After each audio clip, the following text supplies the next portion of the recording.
Hey guys, welcome to Boxing Squared for boxing news and views from around the internet.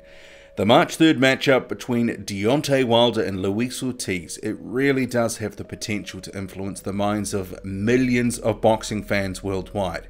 So I'm going to delve into some of the what next, because I believe that a good win from either could have wide-ranging implications for the heavyweight division, the men themselves and beyond. If you do want to catch up with my full take on the build-up side of things, the fight itself specifically, make sure to check out my prediction video. A card is on screen now if you want to go to that one, or you can click to it at the end of this video. I'll make the link available. So what does a win over Luis Ortiz mean for Deontay Wilder? It's a big question. In my view, it actually means several things will happen. Perhaps most important to Wilder, a win will go some way to extinguishing lingering doubts about his record, his resume, which has been described as being less than impressive than it should be given the amounts of fights he's had. He's currently 39-0.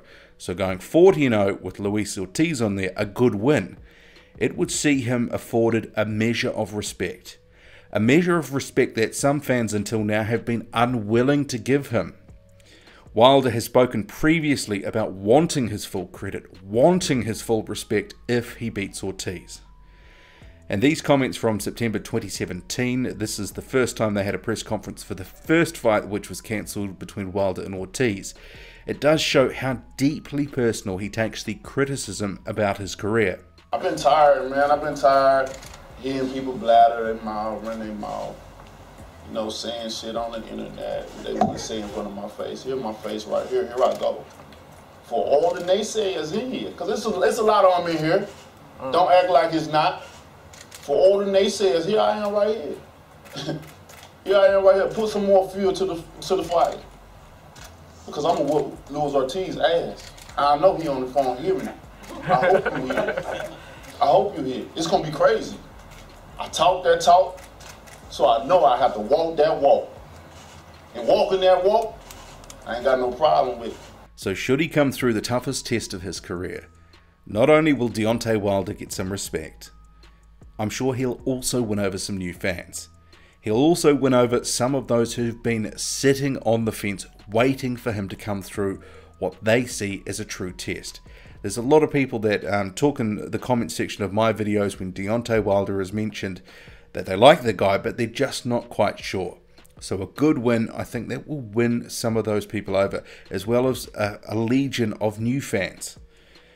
And it's become apparent from comments in the past 12 months in particular, that Wilder, he wants to be a popular champion, especially in his own country. He wants to be feared by fighters and revered by fans. His angst at not being considered a consensus #1 heavyweight, or the most popular heavyweight, has been evident in recent months, with Wilder barely containing his frustration in social media posts, interviews, or in press conferences when addressing the issue. So check this out as well. Ain't nobody ain't better than me. Ain't nobody tougher. Ain't nobody stronger. Physically, mentally, and spiritually. They running from me. They all scared of me. I'm the only heavyweight in the division with one knockout power. I've shown you that over and over and over again with grown-ass men. Say what you want, they grown men. I'll take you somewhere in Atlanta right now and put you against 10 bombs. I bet you won't knock them out. So hold the bombs, hold all that comment, because November 4th, it's going to go down.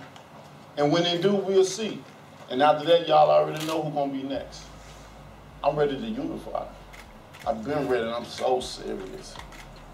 I'm so serious. If he's the boogeyman, then I can't wait to shine light on the boogeyman, because the boogeyman is only effective at night. That's it. And we in New York too, so you already know what happened to King Kong in New York. If we're being real about this, part of the popularity problem, which is definitely linked to the respect issue too, I believe it comes back to some of the matchmaking. It hasn't been good enough in the past 2 years. But it's not only that, there's been a lack of true promotion. Wilder has basically been man alone, being forced to do it himself through the media and on social media. And of course, another stumbling block which has sort of held him back has been the fights that have fallen through because opponents have failed doping tests. That has definitely slowed his career momentum. and it's also denied him the opportunity to prove himself. The way I look at it is the handbrake has effectively been on his career because of a confluence of factors, some of it by design, some of it not. But a win March 3rd, it will serve to release that brake and propel him more into the mainstream. It will be the grease that helps turn the wheel. He will start getting some of the adulation he's seeking for his achievements. We know he thinks a lot of his achievements.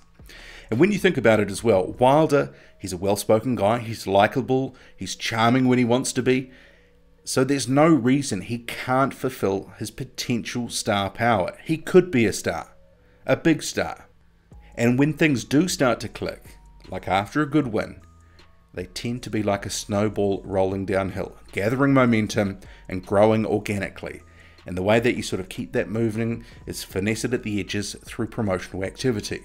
So this Ortiz fight, which has been touted as the biggest heavyweight fight in America in over a decade, it is the perfect platform for Wilder to launch from. If he starts getting more respect, more fans, more attention, it's going to lead to more opportunities for him. And that's both on the commercial and professional front. And those two are not mutually exclusive, but rather his commercial value will in part dictate how much of a cut he gets in any future big fights. And to that angle, I see there being two parts to that as well. The more popular he is, the more money sponsors and broadcasters will be willing to stump up in fights he's involved in. And also, if he has a higher commercial value, it gives him better negotiating power. And if a Deontay Wilder versus Anthony Joshua fight is to happen, then Wilder, he wants to be in the best possible position commercially when his team gets around the table with the cash cow that is Anthony Joshua. An emphatic win over Ortiz, it will measurably lift his value. And I think everyone wants that. You've spoke about Eddie Hearn talking about that too. It makes it a much bigger fight. Not just for Joshua, for all involved. Let's face it, Deontay Wilder, I'm sure he wants to make more than $1 or $2 million a fight at the elite level. And an Ortiz win, it's going to help break through that purse barrier that he's sort of been confined to thus far in his championship reign. The other thing that's also tied to a win and his record is legacy. Deontay Wilder can really start solidifying his legacy now with a good win. Putting a consensus top 5 guy in the heavyweight division on your record is a statement performance. And if he can achieve that, he can move on to the next one. A few very good wins, and all of a sudden Wilder's record is held in a different light. And as we know, time can sometimes be kinder to a fighter's record and achievements in retrospect. Someone like Lennox Lewis, for example, generally held in higher regard now than he was when he was fighting. Then again, Lewis has earned it. He had a number of very good names on his record. So it's time for Deontay Wilder to start mimicking what Lewis did, rack up the names, the elite names, wins on his record, and that really can't stop for the remainder of his career. Okay, if we turn to Luis Ortiz, so many of the things I've just outlined that will happen in a win for Wilder will also happen for the Cuban. Right now, he has the win over Bryant Jennings on his record, but apart from that, there's not much of note there. In spite of that, the 38-year-old is considered a consensus top 5 fighter in the heavyweight division. So putting Wilder's name on his resume, it would solidify his place among the elite. Apart from that, he obviously picks the strap up. He fulfills a lifetime dream and becomes a much bigger star. Right now, Ortiz, he's not a draw in terms of selling out venues, despite his boxing pedigree. He's rated by the boxing hardcore for sure, but beyond that, he's somewhat unknown among the casual boxing fan base. I mean, some of that will also be partly down to the fact that he doesn't speak English, and in my view, that limits how he can be promoted. Speaking through a translator, it's awkward at the best of times, and English speakers in general want to hear from the fighter themselves. I would say Canelo Alvarez, he is definitely the exception to this rule, but Ortiz is not anywhere near that same level that Canelo is at, so he can't get away with it and still draw in an army of fans. But if he gets to the top, well, it could be a different story. So getting a win legitimizes Ortiz's record. He'll get more respect and his star power grows. Ultimately, that would lead to bigger paydays as a champion. And I'm sure with Ortiz being towards the back end of his career, being financially secure is something he would definitely have an eye on. He'll want to make his money out of boxing. He has not had repeated million-dollar paydays like Deontay Wilder has. No doubt he's been doing okay, I'm not doubting that, but he has not earned that life-changing money all top fighters aspire to. And depending how good Ortiz looks in a win over Deontay Wilder, it will directly correlate to increased commercial value. And I could well see him going for the biggest fight available if he wins on March 3rd. And sort of related to that, I had a few comments in my prediction video regarding a potential Luis Ortiz vs Anthony Joshua matchup. That's of course should Ortiz win and should Anthony Joshua get past Joseph Parker. So the questions are, well actually, if both keep winning, is it really feasible? Because Luis Ortiz, he currently has a 12-month ban, a minimum 12-month ban from the WBA. That came about as the sentence from his failed doping test last year. Whereas you might remember, the WBC actually granted him a medical exemption. So some medicine, he didn't declare it, it was for blood pressure, he got popped. WBC has come down on his favour in the end, WBA did not. He's serving a minimum 12-month ban. I believe that a fight between Anthony Joshua and Luis Ortiz, should they keep winning, it is possible to make. But not immediately. Rather, if Joshua gets through Parker, he would likely face Alexander Povetkin next, who's the WBA mandatory. And that fight, I believe, will probably be ordered due to the length of time since a WBA mandatory has been called. Okay, so that's next. Should Joshua get through that, he and Ortiz would no doubt jump at the opportunity to try unify the division and become undisputed. For Ortiz, it would represent an opportunity at life-changing money. It'd be a huge fight for him, huge money. And also, it'd be a chance to put an exclamation point on his legacy. You might be asking though, well, what about that 12-month minimum ban? An Ortiz-Joshua fight, it could occur at the back end of this year, at the earliest, I believe.